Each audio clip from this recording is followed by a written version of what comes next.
Welcome to episode 20 of the Dave Whitty Show. Your host, Dave Whitty. Folks, thanks again for tuning in. Big thanks to Mike Lynch for coming on last episode. Lots of laughs in that episode, and just a wicked dude. I mean, so much fun just chatting with Mike and hearing about all the creative outlets and all the stuff that he's up to. So big thanks to Mike for coming on. Got another great episode this week, guys. Mark Manning of the band Rum Ragged, one of my best friends in the world. Awesome guy. Super down to earth, and in one of the biggest bands, up and coming bands, in the province right now. We're chatting a whole bunch of stuff. I mean, especially their Juno nomination, which is absolutely massive for Newfoundland traditional folk band. I mean, you got to hand it to these guys. They work so hard. Mark, Aaron, Zach, and Colin. I mean, just really, really great guys, and phenomenal musicians, like incredible musicians. So make sure you do stick around for that great interview I had with Mark, and if just a great chat, just all about what's going on in the world of Rum Ragged. I've been keeping busy myself. I mean, everything's starting to pick up here, especially with travel open up to Newfoundland. Been definitely getting a lot busier, which is absolutely amazing. Been really, really nice to get on some different stages again. It's funny, I was so used to playing so much that it never really bothered me. And in the last couple of weeks, I've been playing a lot, and I've been finding my voice has been strained a bit, which is, I mean, a good thing, I guess, because it means I'm busy. So I've got to learn to kind of harness that a bit and try to figure that out. But got another couple busy weeks coming up. I mean, I'm back at Kelly's Pub here now, guys. The corner of George Street. One of the best little pubs in St. John's. I love it there. It's always been my kind of home base. You can catch me there Monday, Tuesday, Wednesdays every week. Buys $15 jugs of beer. It's the cheapest beer special you're going to find on the street. I mean, $15 jugs, 2-for-1 wings all the time, and yours truly there Monday, Tuesday, Wednesday, no cover. So come on down and join me for a few tunes and a bite to eat and a couple pops. I mean, always a great little spot there. The staff is always fantastic as well. So you can catch me there. This weekend I'm playing in beautiful Dildo. I'm at the Dildo Brewing Company. Saturday evening, 6:30 to 9:30. So if you're out around the Dildo area, by all means, stop in and catch a few tunes. Really, really looking forward to that gig. It's always a good laugh out there, and the folks out there are always fantastic. They love hearing a bit of music, and the staff there is fantastic. Great food, and obviously great beers there on tap. So come on out and check out a few tunes if you're in the area. Tampa Bay Lightning, guys, they took it down, Stanley Cup champions. If you're not a fan of hockey, I'm sure you're happy that the Stanley Cup is over, because you won't have to hear me talk about it for a few weeks anyways. Big congratulations to the Tampa Bay Lightning. Big congratulations to the Montreal Canadiens, who had an incredible playoff run. You got to hand it to these guys. I mean, just an incredible run.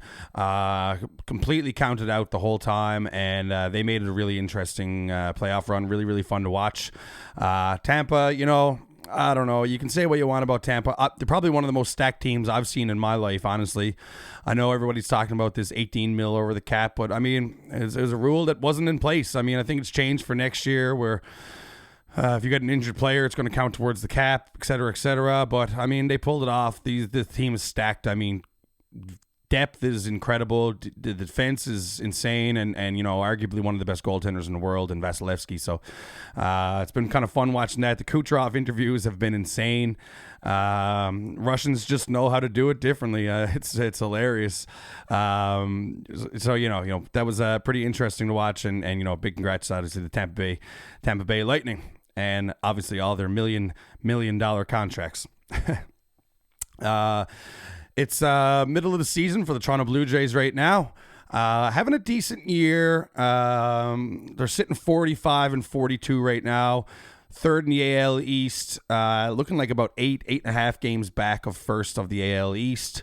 It's too bad we really couldn't string together some pitching. I mean, because the hitting has just been phenomenal. Vladdy Guerrero is just leading the league in a ton of different aspects besides Ohtani in home runs. I mean, young guy, really nice to see. Hopefully they can pull it together for the second half of the season, really make a good playoff run, because I think this team has what it takes. As long as we can get a little pitching put in, that'll be great. Some local stuff going on. They announced today, Tuesday, when I'm recording here, or actually I think it was yesterday, that the regatta is going ahead. The races are going ahead. If you don't know what the regatta is, if you're listening from outside of Newfoundland, the regatta is it's an event that happens here. It's actually the oldest sporting event in North American history. It's been happening since the 1800s here, down at Whitty Lake, and a bunch of boat races. And they usually have concessions and games of chance, and it's a fun day for your family. I mean, it's just kind of a tradition now. It happens. It's actually one of the funny things about the regatta is that it's actually. It's a civic holiday, but it's the only holiday I believe that's based upon the weather. So if it's too windy, the races don't go ahead and it gets pushed to the next day. I mean, this year they just announced that, due to COVID, they're not having any fans, they're not having any spectators, there's no games of chance, there's no concessions, which is kind of a weird thing right now, especially with the way that the cases have been going, the way that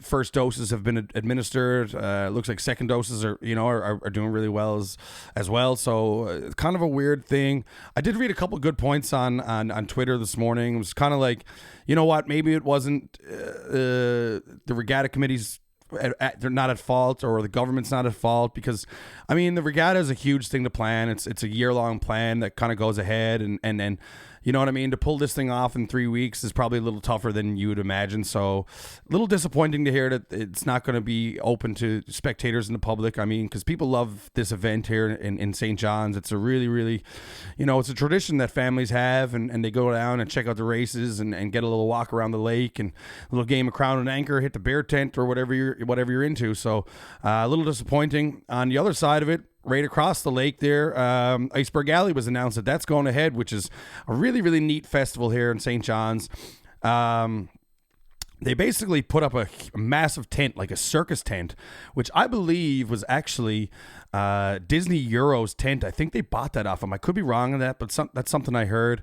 And that's going ahead here in St. John's, just on the outskirts of Whitty Lake there. 10-day music festival where they bring in a bunch of great acts. Obviously, there's a bunch of local acts as well. Great food there. I think it's like a 2,500 capacity. So kind of interesting that's kind of going ahead inside, and the regatta outside is not going to have spectators. But I'm happy to see that the Iceberg Alley is going ahead. It's always a really fun festival to go down and check out. There's always something for everybody, whatever your musical taste is, to go and see. There's always a country night and hard rock night and traditional night and local night, all that kind of stuff. So hats off to the Iceberg Alley team for really pulling that together, and looking forward to seeing some of the musical acts that are going to be coming for that. So really looking forward to that. Other than that, not a whole lot going on in my world. Obviously keeping busy playing music, and I still got the podcast going every second week. So thanks everybody who's been tuning in. With that being said, I'm going to flick this one over here now to my good friend Mark Manning of Rum Ragged. We had a great chat about all sorts of different things, traditional music, and a bunch of his trips with Rum Ragged, and some of the festival touring and everything that comes along with that. So make sure you stick around for a great interview with Mark Manning.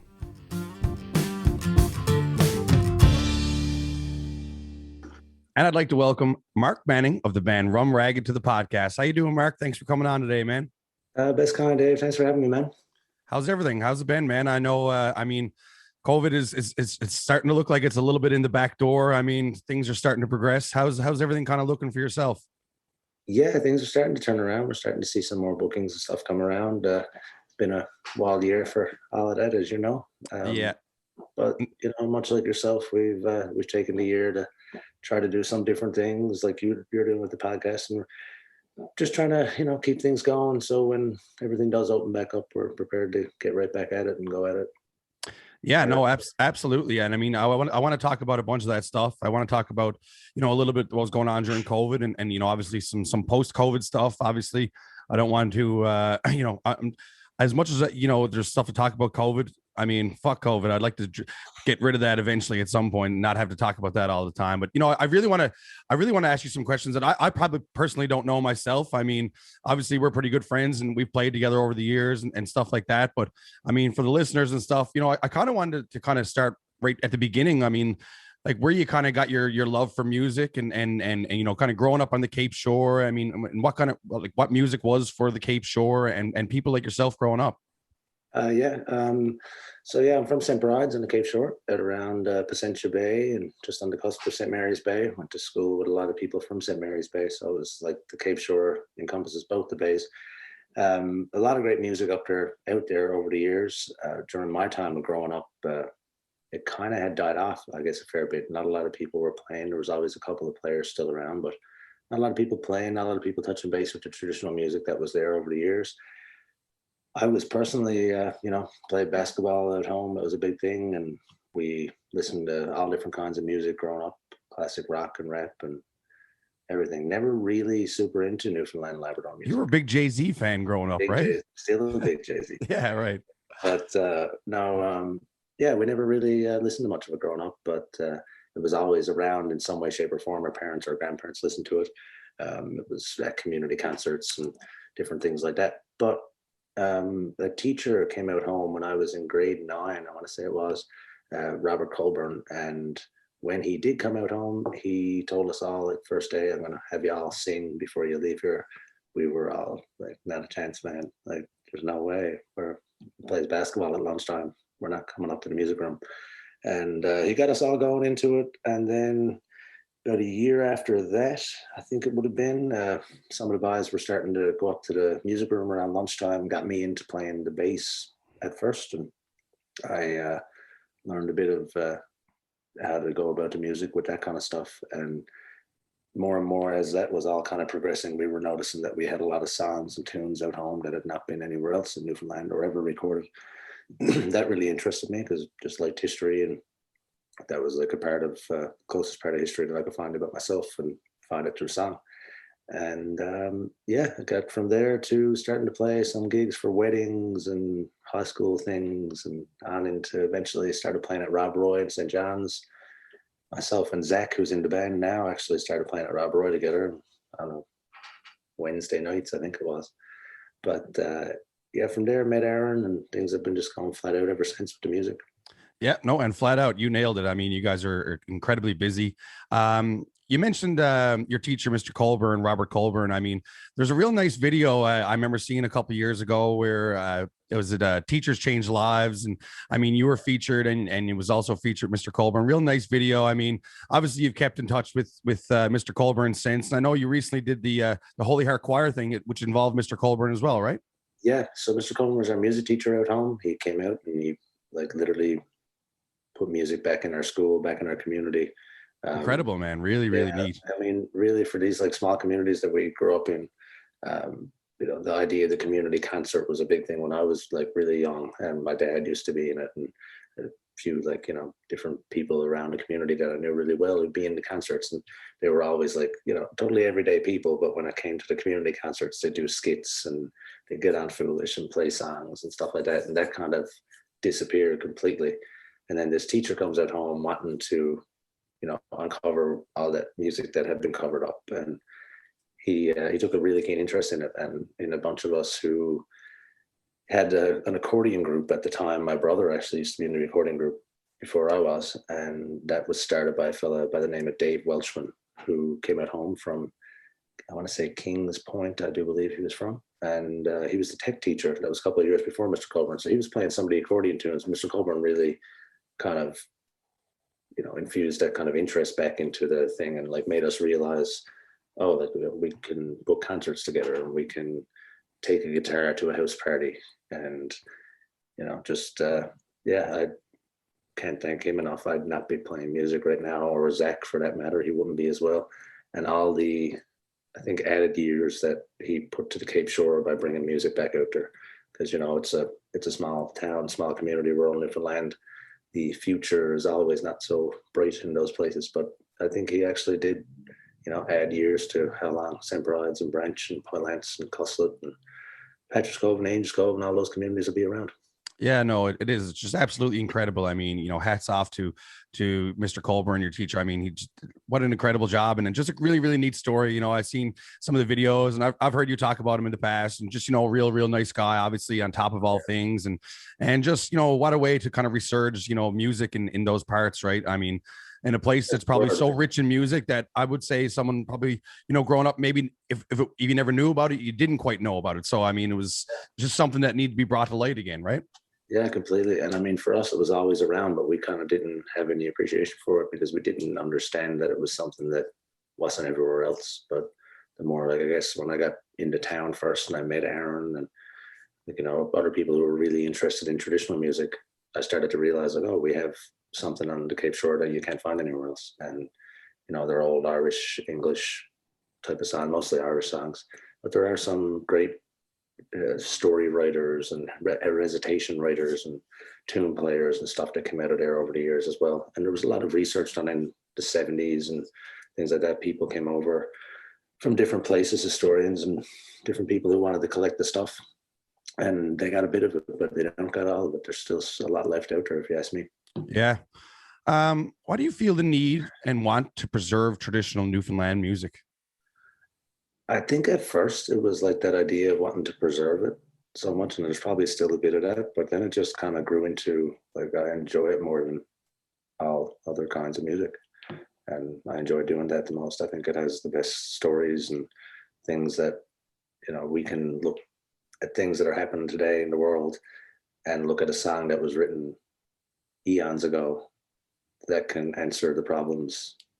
You know what I mean? Like, I'm still trying to figure out why I do it. I do what we do. I'm really enjoying it. Yeah. Can you talk about some of the artists that might have inspired you along the way? I mean, growing up, and then and especially once you really kick things into gear with Rum Ragged. Some of the artists that you kind of look up to, and kind of pushed you in the right direction. Yeah. For the band, I think it was kind of it still is a bit of a moving target. Myself and Aaron have similar but also very different types of influence when it comes to the Newfoundland and traditional music and things that were influenced by even outside of the province that kind of predates the stuff that came here that was traditional. But I would say for myself personally, I was a really big Ryan's Fancy fan, still am. Leaned into the more, band driven, energetic style of like a Shanniganak or a Figgy Duff. I would say my favorite, and still is Jim Payne. Jim was a big one because he'd just done it in this really, I'm not only here to serve the music and research the music and bring it to you. He was bringing a story, and Jim also, of course, started to write on top of the traditional work that he'd done. And if you ask me, probably one of the best writers, and just doing this genuine, honest, real. I'm not here to put on any kind of show for you. I'm just here to put on a show for you. Yeah. No, exactly. I mean, well, Jesus, Jim, and I know that you've recently just been out, on the road with you did an Arts and Culture Center tour with Jim Payne and Fergus O'Byrne. I mean, that must have been a pretty nice treat for you. I mean, obviously you're big fans of both of them, but it must have been nice to kind of see these guys in their element as well and get to perform with them, across the island, especially after COVID too. It must have been nice to kind of get out. Can you talk a little bit about some of those shows and getting up to Labrador as well? Yeah, it was something we talked about for a little while because, like we said, we were always big fans, and we recorded some of Jim's songs on the Hard Times album, and of course the title track on the newest album Jim wrote, and just been fans forever. And Fergus as well. Fergus was the first person that ever put me on a stage out home. He came out for like a Christmas concert when I was in grade 10. I played Days Gone By, written Freddie's song. I played that in a very juvenile voice that I don't have anymore. But what happened to it, Mark? God knows, Dave. God knows. You've been around for a bit of what happened to it, I think. But, no, Fergus, yeah, he played concertina with me on that. We actually realized when we were leaving in Lab West that it was like 11 years to the day or something that we had done that before. It was great. But the guys are, they're pros, and they've been all over the world. You can tell by the stickers on the guitar cases. Like, yeah. Guys drove through fires in Australia for stuff. Like, it's just the wildest stories. To sit down at the end of the concerts themselves and playing the music, definitely highlights. But just going back to the hotel room, sitting around, having a yarn, telling each other stories, talking about this person, that person, and like how much those fellas really appreciate the families and places they grew up, and how much that had to influence them is something that myself and Aaron kind of took from it, and have started doing some more work on future music that is kind of surrounded that of that kind of thing. Yeah, no, exactly. And like you mentioned, Mark, is like the thing with Jim and Fergus is like, these guys aren't trying to put on a show. I mean, you're right, they want to put on a show, but they're not putting any face on, man. They are who they are. I mean, and you gotta love people like that, especially in Newfoundland folk music, because I mean, like I've seen Fergus a bunch, at O'Reilly's, and some nights there might not be a whole lot of people there, and it's nothing on his show. It's just a different night. You know what I mean? It could be a Monday night, it could be raining. Fergus is putting on the same show as if he's doing a sold out show at the Arts and Culture Center. I mean, you got to hand it to people like that. I mean, just to have that drive and passion, They're pros, man, and they've just been doing it for, I mean, twice as long as I've been around, and they take it so seriously because they want to put on that show, because they care so much for the music, and they are so appreciative of audiences coming out and wanting to care for the music too. Because it's that, like, I don't know, it's like when you sit down in the conversation and you think you got something to talk about and no one wants to listen, it's not very enjoyable. But when the boys sit down in a conversation, they find other people with like minds of wanting to hear some traditional music, enjoying the story of a shanty song being about coming from Sancho Bay, and things like that the boys do so well. It was a really enjoyable tour. We had great shows, and COVID sold out crowds as much as you could have in there, and had to go up to the big land. I think probably one of the favorite shows of the whole thing was in Goose Bay. So we got there, and there was a few people in the audience from Newfoundland. Jerry Strong, who played at our album release with us, the whistle and flute player. And you could really see that, like, a lot of these people hadn't got to see or hear a lot of music come out over the last year. And I'm really looking forward to getting that feeling back, all this coming future that's ahead of us, and just wanting to be back out in concerts and music and getting to go out to shows and enjoy themselves. Yeah, no doubt. Absolutely. I mean, a question I didn't have actually done up for you. I'm not going to ask you yet because I just want to try to keep it in my head. I want to ask you about Labrador and the trip that you guys had in Torngat, but not yet. I want to ask you about that in a little bit, because before we get off the topic of Jim, I really wanted to ask you about Sing Song Inc. And if you can kind of talk about that a little bit, and what that is, and for people who may not have any idea. Yeah, so Jim basically got to the point of putting music online before any of the things that we know. And he done it in a way that was centered around Newfoundland and Labrador music. And I'm just going to grab a quick little thing that I had previously wrote up for somebody else who asked me this question. I think it kind of hits the nail on the head for what Sing Song is. But it's sorry for my dead air here, Dave. It's all good. It's all for a good reason. Yeah, Sing Song, it's just more or less a place to go and find Newfoundland and Labrador music that you will not find anywhere else. You won't find it on Spotify, you won't find it on Apple Music, you won't find it anywhere else on the internet. It's you can go, you can download the CDs, you can buy them hard copy and get them sent out. It's been going on for years. It's got recordings there that have influenced some of the stuff that we've done previous, and it's also got new recordings that Jim has worked with Memorial University on uncovering some of the traditional works that they had in their archives and getting contemporary and modern artists to do the songs over, right? And there's a lot of cool projects there that Jim's been working on for years. But the cool part about it, and I think the reason why that we wanted to be a part of it with our new album, is that it supports artists in a 100% way. It's money that's not going to a multinational conglomerate that's, raking in millions on artist backs. And Jim, being an artist himself, I guess, kind of recognized that from back in the day. And he wanted to put something in place that, it basically covers costs for what goes right back into the artist's pocket. And that if you're buying it, you're supporting something Newfoundland and Labrador that is Newfoundland and Labrador music. And it's going back into the pockets of the artists who get to hopefully continue to make music because they're being supported in a way. Because I know that people who want to buy our music, they want to be able to support it. Like they don't want to see their $20 or $10 or whatever it is, $1.99. They don't want to see 20% of that arrive in the artist's pocket.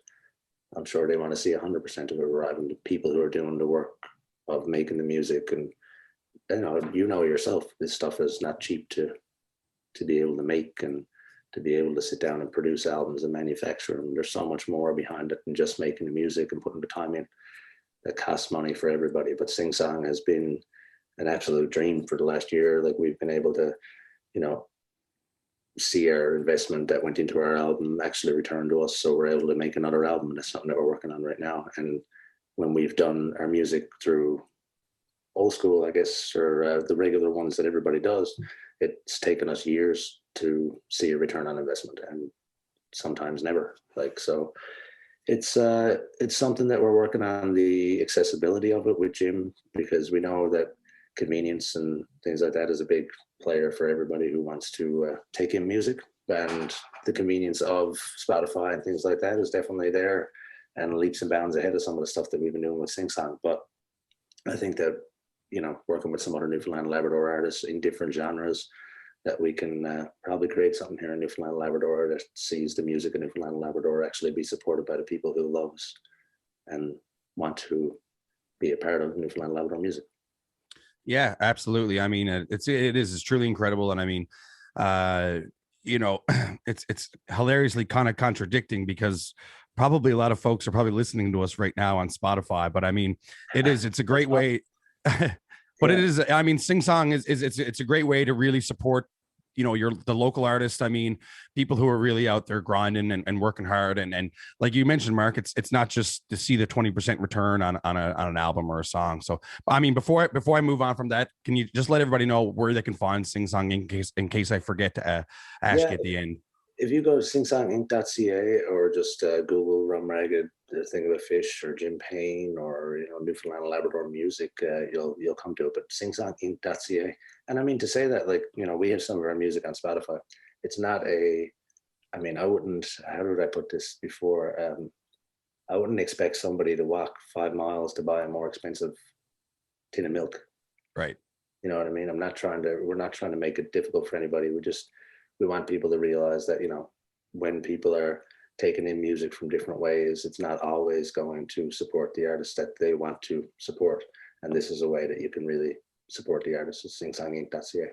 No, absolutely. I mean, it's really, really neat. And there's a ton of great Newfoundland artists. I mean, if you're into Newfoundland folk and traditional stuff, I mean, there's so much music on there that it's just neat to go and have a look around, honestly. And you can probably pick up something that you might never have ever heard of before. And just a great way to kind of connect with that, traditional side and the Newfoundland side of the music, for sure.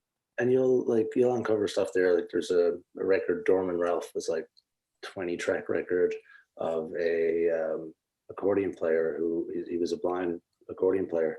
He used to play in the park over here. He was before my time, but the bank of songs and tunes that you just can't find anywhere else there on that one complete record. And he was somebody who was probably not taking late night stages and being paid well to play his music or anything, but that was somebody that Jim and the people who were involved in the folk arts at the time thought this is an important source of music that we should get down in a recording. And it's that type of stuff that Sing Song has been a part of over the years that really made us want to be a part of it too. Yeah, no, yeah, absolutely. And by all means, anybody who's listening, at home, go check it out, because like you say, you could definitely find something that you might never even heard of and might become your new favorite record or something like that. Moving on, Mark, to a little bit of Rum Ragged stuff. I mean, over the years, you guys have gone through a few different members, obviously. You got a bunch of records out. Let's see here. 2016 self-titled album, 2018 Hard Times, 2018 Rum Ragged at Christmas, and more recently the Juno nominated Thing About Fish for the Traditional Roots Album of the Year. First off, congratulations on that Juno nomination. I mean, what an incredible feat. I mean, for a traditional Newfoundland band to get recognized in that way nationally is very commendable. Absolutely. So, congratulations to all parties involved there. What's the newest lineup? I mean, the set lineup now. Can you talk about the members of Rum Ragged and some of those albums? I mean, especially the last one, the Juno nominated one. Yeah, completely. Myself and Aaron, I guess, kind of started the works of it, or would have been 2012 maybe. Yeah, I graduated 2013, I would say it'd be closer. And it took us a couple of years. We were playing around in bars and always telling everybody we were making an album when we actually weren't. We were just playing around in bars and convincing people that we were keeping busy. But then around 2016, myself and Aaron kind of brought the band back to just myself and him again. We have been working on some of the songs that we played maybe around live, but the majority of it was stuff that we kept to ourselves. And yeah, we got into the studio with Billy Sutton as a two-piece. Peter Green was in the band at the time as well and played on a couple of the bass tracks that were there on that album. And yeah, we just got like, I don't know how to explain it. It was just like this fire underneath us that didn't seem to want to go out, and we wanted to keep recording and wanted to keep touring. And we really, as you know, you were around for all of it, and we never cooled it. We never stopped at any point, and always finding new things to do and new places to go and new markets to try to get into, and just wanting to play for different people. And then we got into Mike and Anthony joined the band right around the time we done the Lambs Nation song. And the amber, the spice, the navy, and the white. That's the one funny story. When we done that on George Street Festival, I done the second verse first and the first verse second. Like we were getting it, shocking. And then they gave us some money, and we decided that the best way to spend that money was a Christmas album. Like, I don't know where we come up. I mean, that was a nice little win, though. I mean. It wasn't like they were gifted that. I mean, you wrote a song for it. I mean, and you had the social media presence, which was huge part of that competition. But I mean, that was a nice little haul. I mean, that definitely helped like you said, the Christmas album for sure. Yeah, we attended like 2 buyers conferences and made a Christmas album out of it. And the buyers conferences got us gigs on the mainland that got us into a bunch of different festivals, that got us seen by a bunch of different festival buyers, that got us more festivals. And you know, just a really cool domino effect after that one, that seemed to be. And then we got in just after the Christmas album, we got in to make the Hard Times one, and Anthony and Mike were there for that as well. And just after that, Anthony and Mike and myself and Aaron kind of sat down, and we realized that, you know, the way things were working, it was going to be a difficult battle in the next couple of years to make things work for all 4 of us. And the boys had some jobs lined up that they could get back into and really wanted to spend some more time with family and being home here in Newfoundland. Anthony wanted to go hunting, and Ben and Kate and Mike were, you know, starting a family and raising a family together. And it made more sense. And myself and Aaron just really wanted to continue to push ahead with the idea of Rum Ragged. So we, at that point, had Matt Hornell joined us for a bit. We had... Hornell was up in Torngats with you, right? Hornell was in the Torngats. Yeah, Mike was still with us at that point as well. Right. And yeah, so Hornell and Matt and Mike were still in it at the same time. And then Colin Grant from Cape Breton, who we met in Trinidad doing a TV show with Fabian James's company there. Can't remember the name for the life. Club One new releases. Yeah. And, so we went to Trinidad with that, and Dave was down there, Colin was down there with Dave Sampson. And Colin was like one of the only ones who could stay up with us all night and play him. So we're like, yeah, just get him in the band. And yeah, he joined and came over here, and we done some recording. So the last album, The Thing About Fish, was done with just myself, Aaron, Colin, and Billy Sutton, who's produced all of our albums. And Billy played on that one as well. And Mike actually has a couple of bass tracks on there. But the current lineup is myself, Aaron, Colin, and our good buddy Zach Nash from Branch, who I went to kindergarten to grade 12, all through school together. Has been a buddy all my life. Big Metallica fan. So we were like, yeah, man, you should play the banjo in a tri band. And yeah, no, it just myself and Aaron were sitting there. We're like, we need a 4th member. What's the best plan of action to look for somebody? And we had all these great players who were, you know, known fantastic players in the mainland, and even some people around who, you know, they were busy with this thing or that thing, or, you know, maybe just not the complete perfect fit for our personalities in the band. And we both sat down with Zach and just out for a bite to eat, and not even thinking about it, the band thing. And when we left the bite to eat, myself and Aaron were like, why don't we just see if Zach can learn how to play all the stuff? He's a good fella. He wants to work at it. He wants to be a musician. He's also an incredible musician too. Zach is, like, I mean, That's he's the so thing, like, gifted. I mean, oh, I know he's a Metallica fan or whatever, but I mean, you can pretty much hand this guy any instrument and he can noodle away on it at least. You know what I mean? he played lead guitar and drums all I knew him, and then it was like maybe it was like the 1st of November, maybe September, and it was September month, and I was like, I've joined a band. We got some Christmas shows coming up in December. Here's a Christmas album. Can you learn it? And he's like, yeah. He's like, what do you want me to play on it? I was like, here's a banjo, banjo. Here's a bouzouki. Here's a boron. Here's a bass. And in that short amount of time, he learned how to do all that stuff. And he's like, he's starting to come into his own with making up his own ideas for the music and really getting into the traditional music. Because the funny thing is, when Zach's from Branch, which is like, St. Bride's has some music and had music over the years, but Branch is the bed of traditional music on the Cape Shore, and Zach's father writes songs, and the accordion player across the road, his godfather, like he grew up in the pocket of it. Now he's just starting to go back and uncover all these things that he's seen over the years and known. Is a cool part. It's a cool thing to have him a part of it, because it kind of feels like when myself and Aaron started the band, it kind of feels like the same way I felt with going back and finding the stuff and finding new appreciation for it.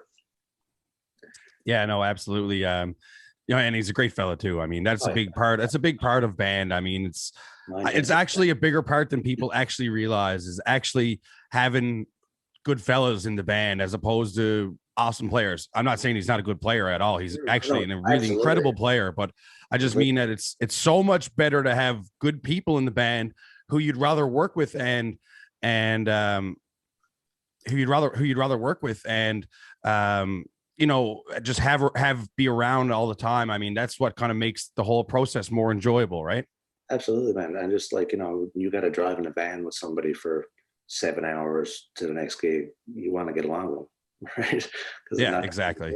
Yeah. And so, knowing full well that I obviously got along with Zach, and myself and Zach and Aaron got along. Colin comes in, all four of us gets along. We sit down, there's never been an issue with our band. We've never had like a blow up or everybody, like a lot of the older bands always says to us, it's like, you're going to end up fighting one day. And I was like, no, knock on wood, but I really don't see it happening. We get along, we're honest with each other. Everything's on the table. Why not do it forever, Yeah, that's right. No, absolutely. Mark, I mean, you guys have done some really incredible shows over the years, and fingers crossed that there's only more in the future. I mean, just to kind of name a few. I mean, let me see here. You performed for Her Majesty's Royal Canadian Navy in Scotland. I remember us talking about that trip. I know you had a really enjoyable time over in Scotland. You performed with the Prime Minister of Canada on Parliament Hill. I remember that as well. I mean, that was a pretty neat experience. And you've also played the Milwaukee Irish Festival, this is only 3 of the shows, but I mean, you've done a whole bunch, but I mean, those are 3 that kind of stuck out in my mind. And, Milwaukee is obviously probably the biggest Irish festival in the world. I mean, in North America, probably for sure. And I know the Scotland trip, but I mean, you've done the down home cruise with Shani and I mean, we've been on East Coast kitchen parties together. You've been to Trinidad with the Club One new releases. I mean, you've done a lot of traveling. I mean, what's that meant to you to be able to kind of showcase yourself and showcase the band in different parts of the world?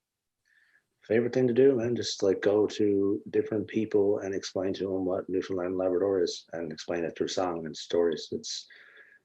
I can't think of anything better. It's like the happiest. Like it's when you can go down to the largest gathering for an Irish festival in the world is Milwaukee, and you're down there explaining to people how people came to Branch well before they ever came to New York, and they're like, nobody understands what Newfoundland is down there, and you got to explain it to them. And just as we walked off the stage, the minister of the Irish diaspora for Ireland walks up on the stage. He's like, yeah, I visited Newfoundland last year. It's like, they were here before all of you. Like that's where a bunch of the first settlers came from Ireland. And you do songs down there that they're like, this is obviously an Irish song, and you got the High Kings sitting in the audience coming up to you after asking you where the song came from, because they never heard it before, but it's obviously an Irish song. Right. And It's pretty you know, neat, man. That's incredible. Yeah. it's a cool thing to just go to explain people all about, Newfoundland and Labrador culture and what we are here. And I think we're going to see a lot more people coming to visit here because of, not only bands like ourselves, but many different bands that go out. I mean, you write music centered around Newfoundland. We've done one together on your last album. And, people are going to start coming here because of the music and the art that everybody's creating here and bringing to the world, and not just keeping it under our own roof anymore, but spreading it around and showing people, you got to come from away, stuff on the go, and all these different things that are shedding a light on Newfoundland in a way that it never had a light shed on it before, Newfoundland and Labrador. Absolutely. Absolutely. You mentioned Labrador. I do want to ask you about the Torngat, man. I want you to explain that trip to anybody who hadn't heard this story. I mean, it was an incredible story of what happened to you guys. And I mean, and just the experience itself. Can you just talk a little bit about it and what kind of happened there? Completely, yeah. A couple of weeks out of, I guess, doing it. It was right in the middle of summer too, right? Like right in the middle of like festival season. It was, yeah.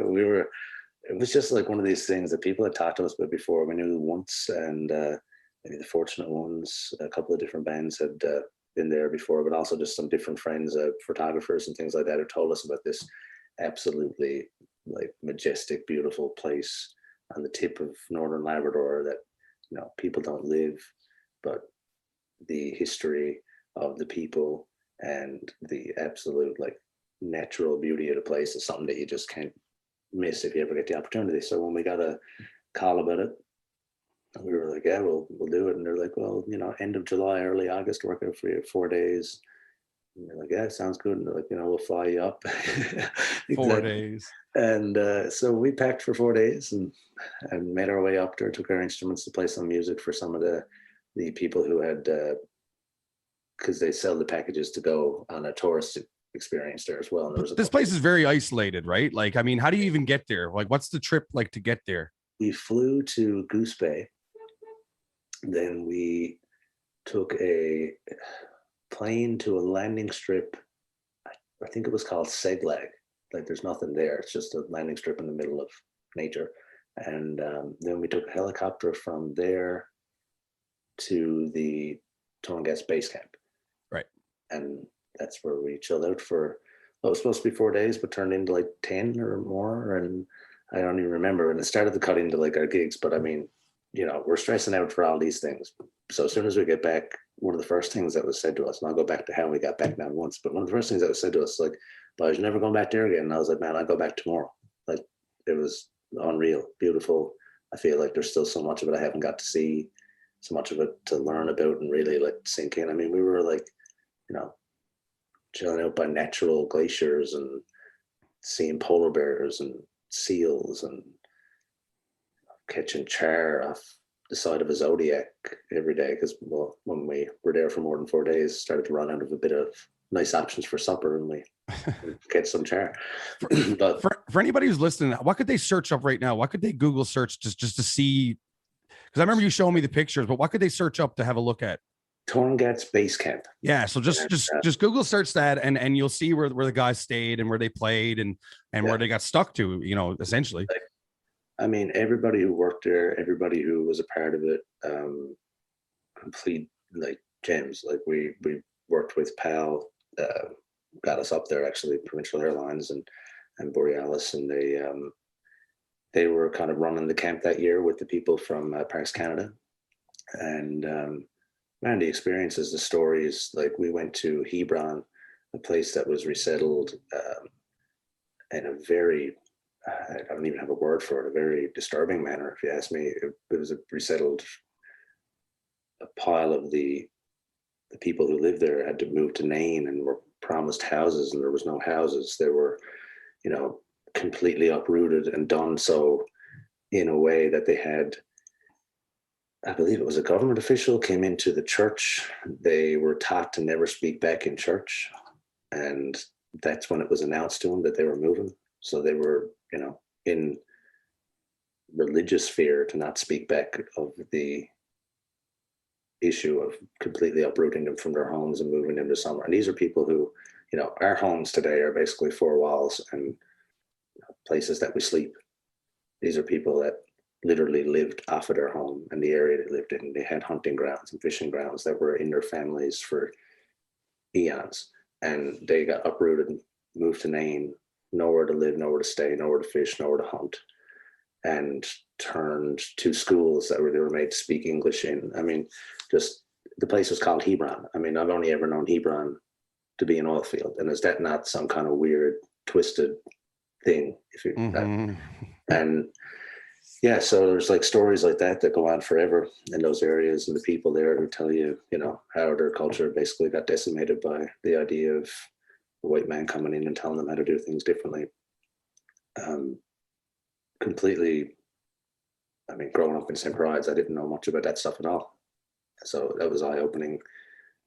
But on the other side of the trip was the absolute beauty that the nature holds there, and getting out and going for a hike to the top of a mountain, and, you know, our guide telling us, you know, you can eat that type of flower, or you can, you know, check out the polar bear over there on the point, and you have to like take binoculars to see it. And like, yeah, it was an unreal trip. But finally, I guess a couple of too many days that we were laid over due to fog, because like a piece broke off of a glacier that caused a massive pile of fog to come down through at the time. And we missed a tour in Nova Scotia, a tour in New Brunswick, and we were sitting in this place, and every morning we'd wake up and come outside of our huts and be like, well, it's lactic fog again today, we're not getting out, and guess we're going to go back down to the spot and have a cup of tea and a few bickies and back up to the hut and go to bed again. And we'd always sit around and play a few songs with everybody in the nights.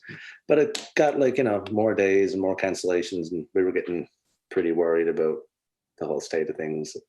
Finally, one day they were like, look, we're going to put you on a boat to make sure that you get home for the Newfoundland Folk Festival, because we had to close the Newfoundland Folk Festival on the Sunday. Yeah, you were headlining the folk festival that Yeah. summer, yeah.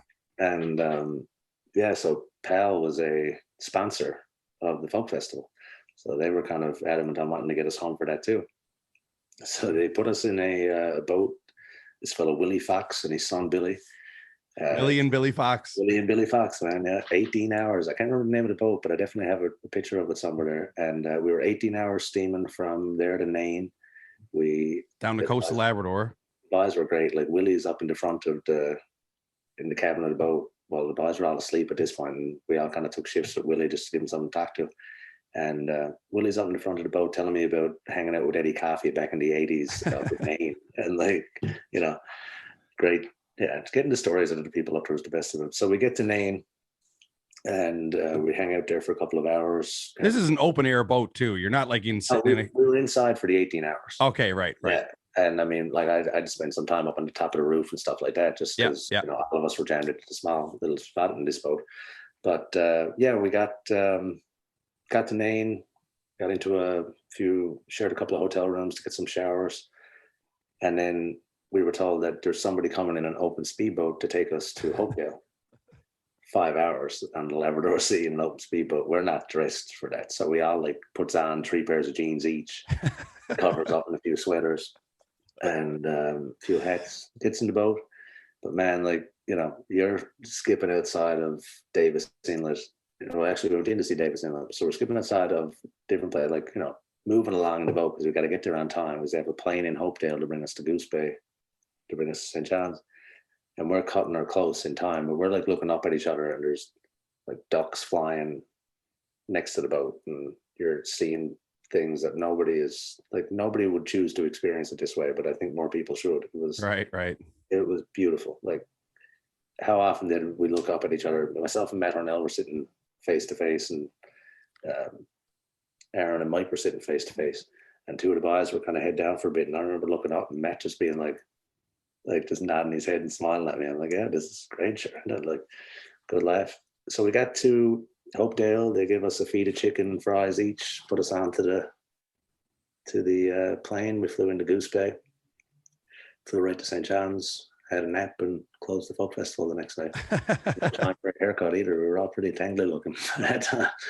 But yeah, man, it was an experience of a lifetime. Like I said, I'd do it again. What they're doing at the Torngats, just to, you know, show people culture, show people parts of the world that you're never going to understand till you really get there. Like pictures do it no justice. Northern Lights coming out dancing every night. Like, I mean, like stuff that just unbelievable scenes, people.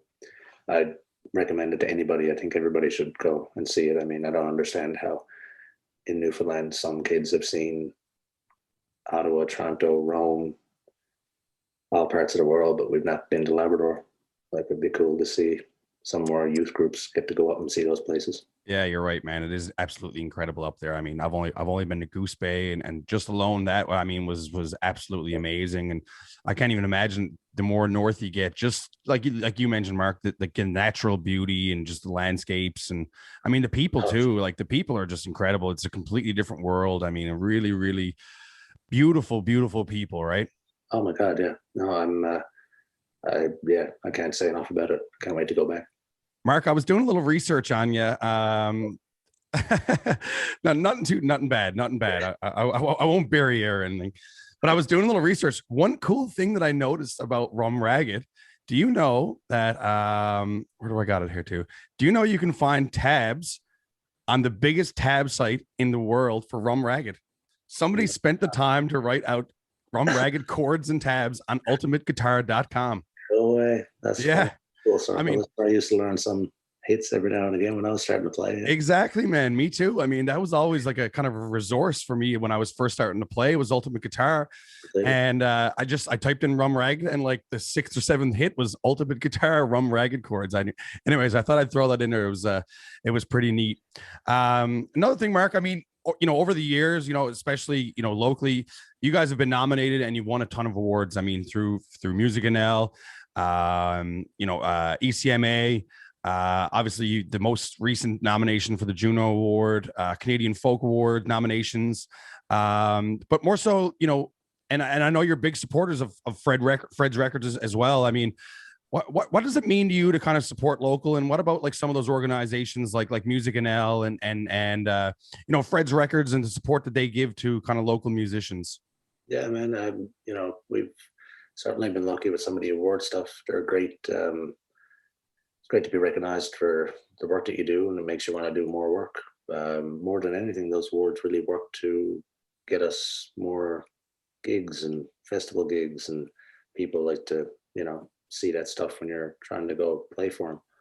But what it really means is being able to get the recognition on a larger scale so that you can bring it back to local and push people toward a Fred's Records or a Sing Song Inc. and let people know that Music NL is doing good things and helping out artists here in Newfoundland to get to spread their music around the world. Yeah, absolutely, man. And I couldn't agree with you anymore. And I mean, Fred's Records are huge supporters of local musicians and local artists and same with Music NL. I mean, it's just nice. Hopefully everything kind of gets back in order. We can kind of get some of the showcases back together and some of the buyers and just the Music NL week. I mean, it's always a good laugh too. It's always just funny just to get everyone together, and especially you put it out in a place like I remember the last one we were at was Twillingate. I mean, it's just a riot out there. As you just basically 100 musicians from Newfoundland just get together in Twillingate and kind of take over the community. It's really, really neat. I had Mike Lynch on last episode, who is obviously he's undeniably hilarious. I mean, he had me laughing the whole episode, but I asked him about the Rum Ragged video for Ladies Man. I mean, I'd like to get your input, and I think people who listen to the podcast would probably get a little kick out of that as well, because he mentioned that a lot of that was your idea to get Mike to do that, right? It's funny because I listened to it and I was like, man, I definitely asked him, but I remember it slightly different. Oh, okay, nice. No, Whitty bringing up some beef on the podcast.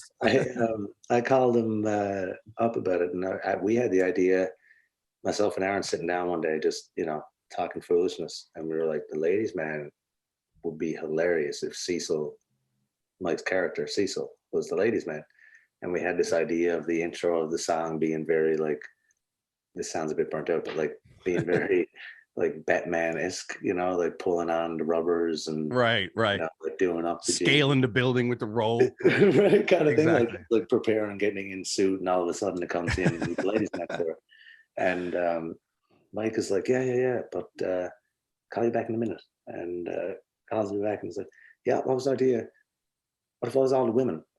And that's how I remember it. Okay, right on. Maybe I'm wrong, but that's how I remember Mike being of the idea that he should do all the women in the story, and it turned out to be hilarious. I mean, we were standing up on the lawn. He's like, "Yeah, we need someone to, someone who's getting like a record, like somebody who's going to fight him there. Who would you give a shout for that?" And I was like, "Man, Terry Ryan, definitely. Like, call Terry. Terry was down writing his second book down at Mon at the time." Hops in the car. I was like, "Terry, can you come up?" Like literally day off. And he's like, hops in the car. He's like, "Oh yeah, man, I'll be there. No trouble." Back into the driveway, comes in, throws a few punches. And, I'd never worked with Terry in any kind of way. And that, like, knowing Terry, seen him around, super pro, man. Like, oh yeah, absolutely, man. He really is. Like, knows what he's doing. Comes in, gets it done. It was hilarious to make the video. And Justin and Johnny was there. Yeah.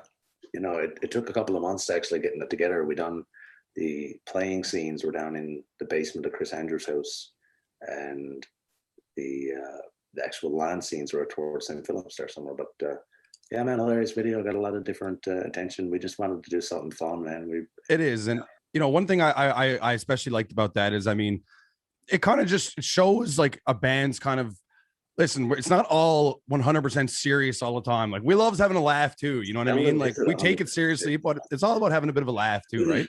Yeah, we definitely take it serious, but seldom is it 100% serious. It's actually more often that we're joking around and having fun with it, because that's like, we love finding a good old song that, speaks to you in a proper way and something serious, some serious topic. But like, how hilarious is it to find something that you can make musical and, kind of a good tune to listen to, but also got this hilarious story behind it. And then you pair in, you look at things like, wonderful grand band stuff over the years, stuff that we all enjoyed and got great entertainment out of, not just on a musical basis, but on comedy and skits, and which, is something that we want to do more of, and working with people like Mike and the Outhouse Boys and Mom's Girls here in Newfoundland. We've talked about working with them before, hoping to do that in the future. The boys from Half Handsome. Yeah, there's a ton of different really good comedy troupes, kind of stuff that's coming up in Newfoundland and Labrador, and we're hoping to get to do more of that, pairing of the music with that stuff over the years.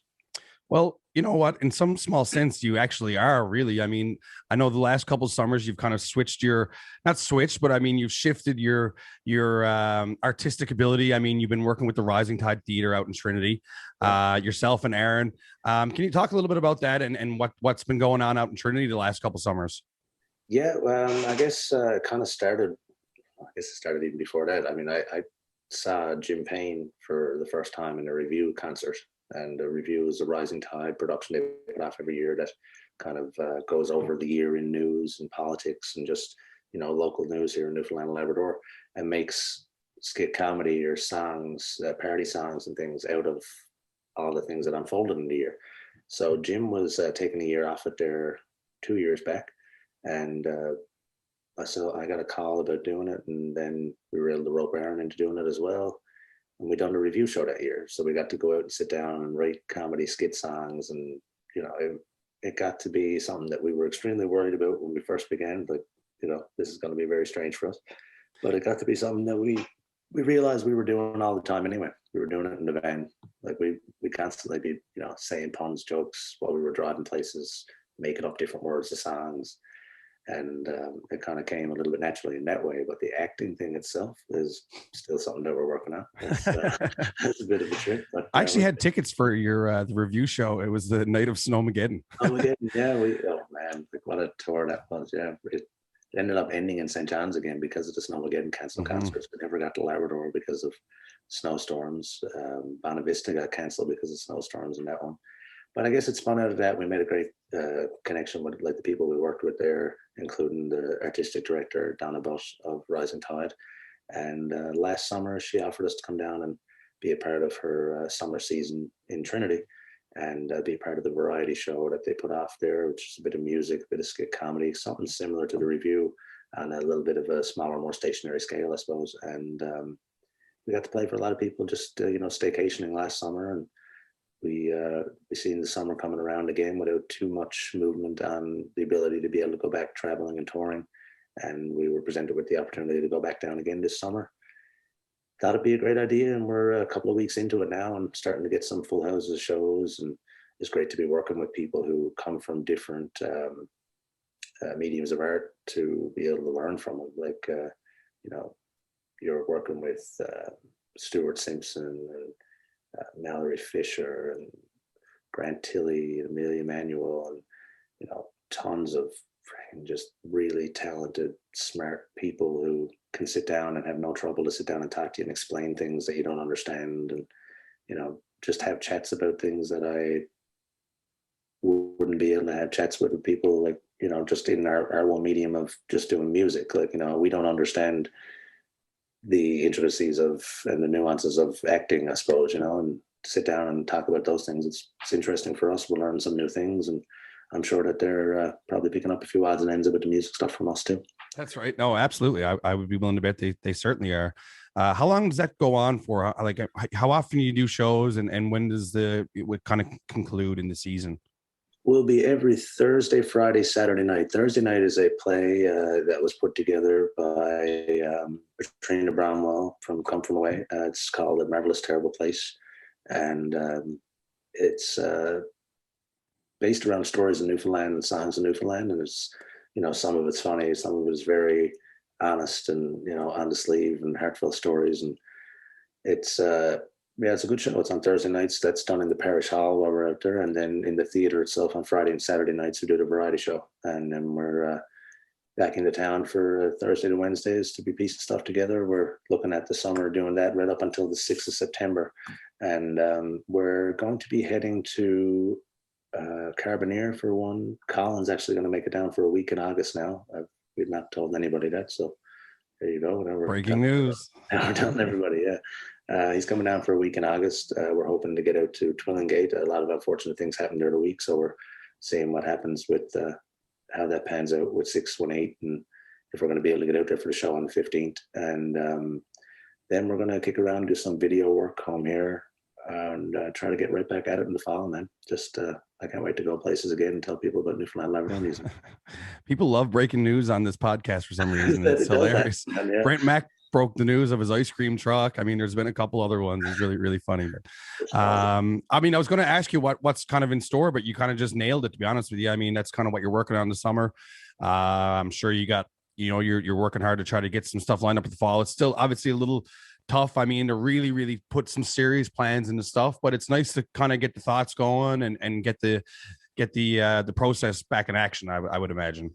Absolutely, man. And we were waiting around for the right thing for this summer, and the right thing hit with Trinity, and we went to do that. But now I'm kind of more thinking if the right things are not there in October and September, October, November, we're just going to make them. We're going to go and I'll play the letter opening, man. I don't care. I just want to go back and play music at this point. I'm putting it together, and we're going to go away and play music. It's simple as that. Yeah, no, absolutely, Mark. Thanks again, man, for coming on today. I really, really appreciate you taking that bit of time out of your day. You're extremely busy, and you're gracious enough to really jump on today. So I really, really want to thank you for doing that. For anybody who's at home who wants to find Rum Ragged, where can we find you? We're on all the I fell out at home said the other day, I'm on all the Instagrams, but we're on Instagram, we're on Facebook, we're on Twitter, all the social media accounts, Rum Ragged, nice and easy. Rumragged.com as well. We can be found. The music that we want you to listen to is on singsonginc.ca, and it's also on the Spotify and Apple Music for some of our older albums. We're hoping to get to play for everybody real soon. If you're listening today, please keep tuning into Whitty's podcast. It's cool what you're doing here, man. I'm enjoying it. It was cool to see other musicians who were doing a lot of the same things we were start to pair off into different things that they had interest in, and you were interested in podcasts, and you did it. You put together a podcast, you made a podcast, you continue to do it, and that's cool. I'm liking it. Thanks, man. Well, thank you very much. That was really kind of you, Mark. God love you. You're a sweetheart. Once again, thanks again, Mark. Really, really appreciate it, man. And I'm sure we'll catch up with you soon, probably tonight. Yeah, I might see you before I go to Trinity again tomorrow. Yeah, for sure. All right, man. We'll catch up with you soon. Thanks again, Mark. Thanks, man. Peace.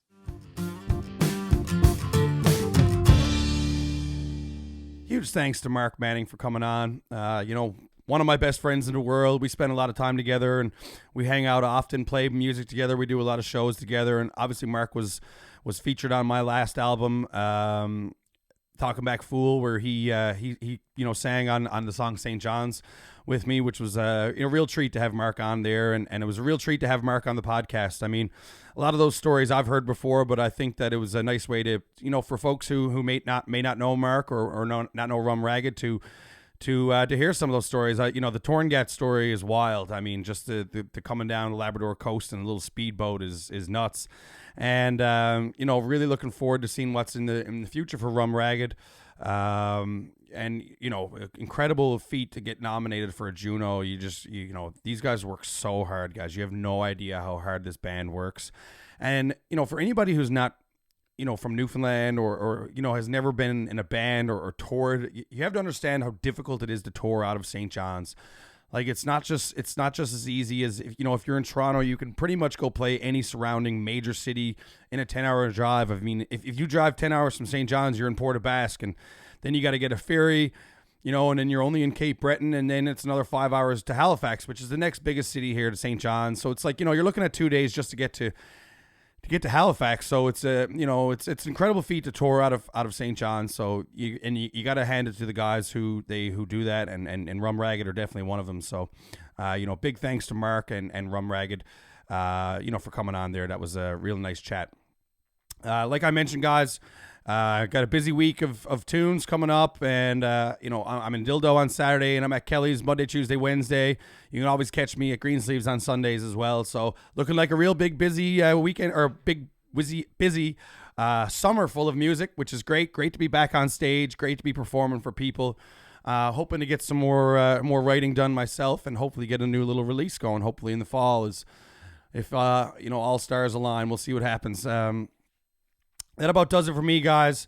Thanks everybody who's been tuning into the podcast. If you want to follow me, you can get me on all social media, on Facebook, Dave Whitty, Instagram, Twitter, Dave Whitty, and you can check out my website, davewhitty.com, of course. And please like and subscribe to my YouTube channel and on Spotify and all that stuff. And thanks for all the shares. Really, really appreciate it. It goes a long way, especially in the social media world. That about does it for me. So, from downtown St. John's, Newfoundland, I'm Dave Whitty. Peace.